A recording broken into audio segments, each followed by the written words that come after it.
No.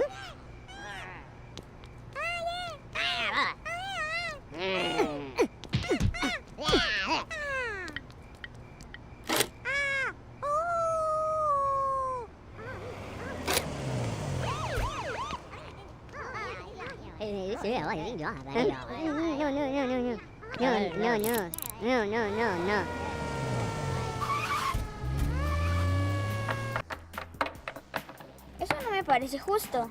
¿Qué? Él solo quería ayudar y terminó en la cárcel. ¿Por ayudar? El delincuente está suelto, tampoco para la víctima es justo. El timarino da pingüe. Qué confuso. Mejor vamos a preguntar a un abogado cómo funciona eso de la justicia.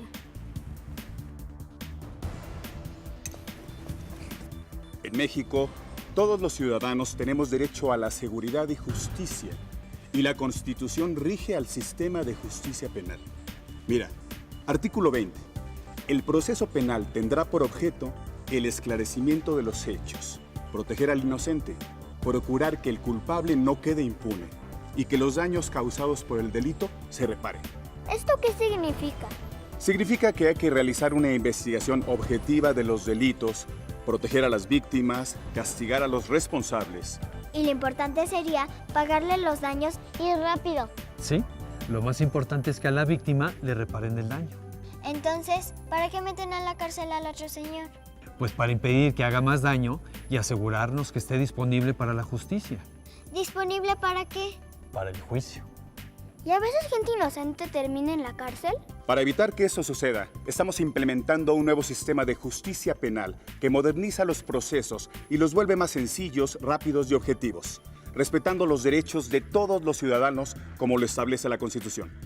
Para ello, nos apoyaremos en los avances tecnológicos que permiten identificar a los responsables del delito, a partir de un método de investigación científica. Los indicios obtenidos en el lugar de la investigación son fundamentales para aclarar los delitos. ¿Y cómo lo van a lograr? Con una mayor coordinación entre la policía, los peritos de la policía investigadora y el Ministerio Público. Si cada área define bien sus funciones y responsabilidades, podremos ser más ordenados y aprovechar los avances científicos para encontrar a los responsables de los delitos. Los integrantes de las instituciones policiales están siendo capacitados para llevar a cabo la cadena de custodia. Esto es, la identificación, recolección, registro e investigación de indicios que darán lugar a la evidencia y su posterior protección y almacenamiento. ¿Qué es indicios? Es lo que se encuentra en la escena del delito y lo que ayuda a resolver el caso. Por eso hay que proteger los indicios en el lugar de investigación. ¿Viste? La policía debe acordonar el área en cuanto llegue a la escena de investigación y retirar a toda la gente para impedir que alguien pueda contaminarla.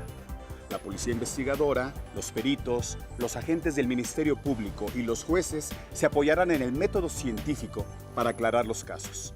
Sí, eso lo he visto en películas y también en la tele. La evidencia que resulta de la investigación estará disponible para consulta de las partes. ¿Y qué tal que alguien siembra evidencia y pone algo que no estaba? Lees demasiados libros de suspenso. Cada evidencia estará clasificada e identificada con el nombre y firma del oficial que la recolectó y del perito que lo investigó y entregó en la bodega de resguardo. Eso se llama cadena de custodia. Yo no toco nada. Nadie debería de tocar ni mover nada, para que los peritos podamos hacer bien nuestro trabajo. ¿Cómo saben qué recoger? Cualquier cosa puede darnos una pista. La posición de los objetos o muebles, las huellas digitales, algún cabello que salió volando. También entrevistamos a los testigos con mucha atención, porque hemos visto que a veces se pueden equivocar o confundir a dos personas que vistan del mismo color. De principio no se debe descartar nada, así que nos tomamos nuestro tiempo. ¿Y cómo evitamos que un inocente esté en prisión mientras que investigan? Respetando los derechos del imputado, que es la persona que se cree que cometió el delito. El nuevo sistema de justicia penal pondrá mucha atención en eso. ¿Y cómo harán eso? El imputado tiene derecho a ser considerado y tratado como inocente hasta que se demuestre y se declare su culpabilidad. ¿Quién demuestra su culpabilidad? El Ministerio Público que representa a la parte acusadora debe de presentar los elementos de prueba, pero solamente un juez puede declarar la culpabilidad de una persona por medio de una sentencia firme. El imputado también tiene derecho a que le informen de qué se le acusa y a conocer sus derechos desde el momento de su detención.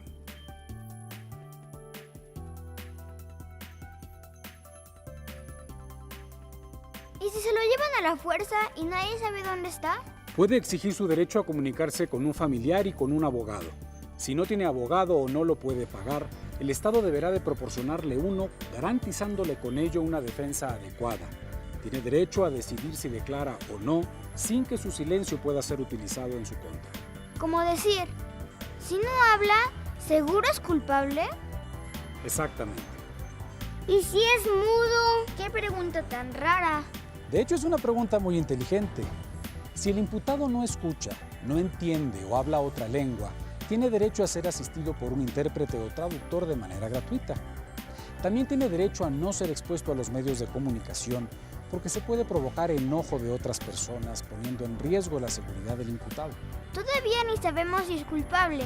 Estos son los derechos del imputado al inicio del proceso, pero todavía falta el juicio. ¿Pero por qué tenemos que respetar los derechos humanos de alguien que cometió un delito? El imputado es una persona que todavía no sabemos si cometió un delito. Mientras el Ministerio Público no demuestre su responsabilidad y el juez no lo declare culpable, debe ser tratado como inocente. Ese es su derecho. ¿También las víctimas tienen derechos? Claro, el nuevo sistema de justicia penal pretende que los procesos resulten más sencillos y ágiles. La víctima de un delito tiene derecho a una pronta reparación de los daños económicos, morales y psicológicos y a ser atendido médicamente si fuera necesario. Tiene derecho a recibir asesoría jurídica, a una investigación ágil y eficiente, a un proceso continuo, a que le reciban todos los datos, los testigos y los elementos de prueba para su defensa. También tiene derecho a exigirle al juez que garantice su seguridad, dictando medidas cautelares al imputado. ¿Y cuáles medidas cautelares? Sus medidas cautelares podrían ser, por ejemplo, presentarse a firmar cada 15 días. Eso es como ir a pasar lista. Y tendrá prohibido salir de la ciudad porque debe acudir a las audiencias o interrogatorios. En otros casos más graves, tal vez los imputados tengan que someterse a vigilancia o arraigo domiciliario. Y puede considerarse el embargo de bienes, inmovilización de cuentas bancarias, órdenes de restricción, prohibición de reunirse con ciertas personas o acercarse a ciertos lugares. Todo depende de cada delito y su circunstancia. La víctima también puede exigir al juez que dicte medidas cautelares para que el imputado no se le acerque durante el proceso, ni a ella ni a su propiedad. Si el imputado cumple con todos estos acuerdos, no hay razón para continuar con un proceso largo. ¿Cómo se puede evitar un proceso largo? A través de mecanismos alternativos de solución de controversias y formas anticipadas de terminación del proceso penal. Existen casos en que las partes pueden ponerse de acuerdo ante la autoridad para evitar el juicio. Entonces, ¿para qué hacer un juicio? Si se considera el derecho de la víctima a la pronta reparación del daño, hay muchos casos que no son tan graves y se pueden arreglar ágilmente si el imputado acepta su responsabilidad y repara el daño a la víctima. El juez puede suspender el proceso o promover mecanismos alternativos de solución de controversias como la mediación. ¿Se puede solucionar un caso penal sin un largo juicio? Sí se puede.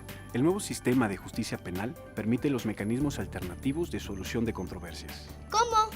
Mecanismos alternativos de solución de controversias, o más sencillo, justicia alternativa. Sigo sin entender. Son procedimientos que permiten resolver casos de una manera rápida que beneficia a las dos partes. ¡Qué bueno! Porque nadie quiere estar perdiendo muchísimo tiempo en un juzgado para que le paguen sus daños o le devuelvan algo que le robaron. Si los casos penales no pueden resolverse con mecanismos alternativos, deben ir a juicio. A veces los procesos tardan porque toma tiempo juzgarlo todos.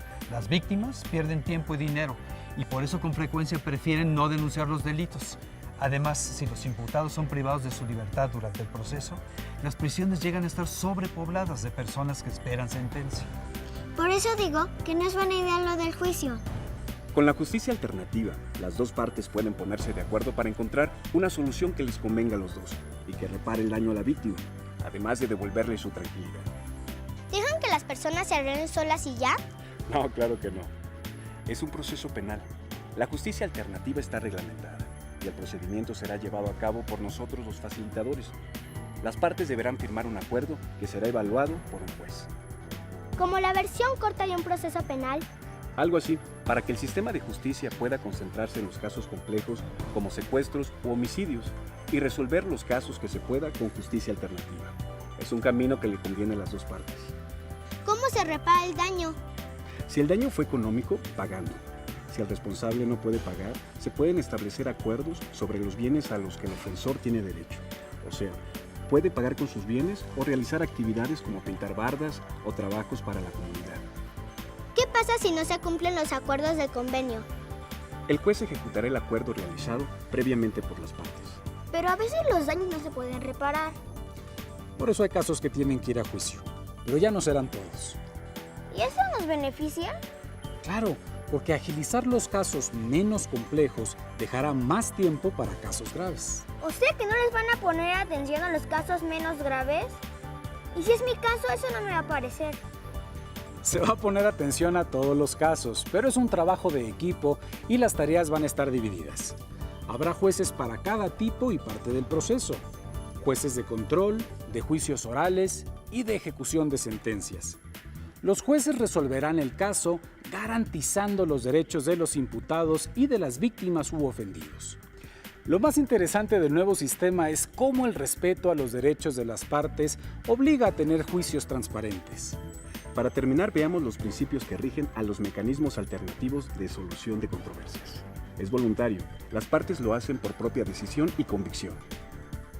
Es confidencial, nadie tiene por qué enterarse de lo que sucede dentro de una sesión ni la información usarse en contra de ninguna de las partes. Es flexible, debe responder a las necesidades de las partes y es negociable entre ellas. Es imparcial. Los especialistas debemos estar libres de favoritismos y no dar ventaja a ninguno de los dos. Es equitativo. Las condiciones deben estar equilibradas y los acuerdos serán recíprocos y satisfactorios para las partes.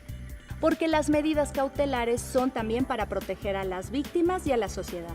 El crimen organizado, los delitos violentos realizados con armas de fuego o explosivos, el secuestro, así como delitos contra la salud o la seguridad de la nación y cualquier otro que ponga en riesgo la vida o la integridad de otras personas, serán sujetas a prisión preventiva inmediatamente. ¿Y el señor del doble robo? Violó la ley y debe ser sometido a proceso penal, pero considerando que el imputado no ha cometido otros delitos, no pone en riesgo a nadie y no parece tener motivos para huir, el juez puede permitirle vivir su proceso en libertad. Antes de determinarlo, el juez revisará sus antecedentes personales, si tiene familia, casa, empleo fijo y buenas referencias de sus vecinos. Las medidas cautelares respetan el derecho del imputado a ser tratado como inocente hasta que se demuestre y declare su culpabilidad y le permitan continuar con su vida conservando el empleo o fuente de ingresos mientras se le dicta sentencia. O sea que con la justicia pronta, el proceso será más rápido y los plazos y costos serán menores. Así es, porque los jueces podremos dictar sentencia o resolver los casos en una sola audiencia pública. Sea el imputado responsable o inocente, se deben de respetar sus derechos en todo momento. Eso es menos latoso. ¿A quién se le ocurrió? La reforma constitucional en seguridad y justicia es la respuesta a la demanda que la sociedad civil hizo al Congreso de la Unión de mejorar la impartición de justicia en nuestro país.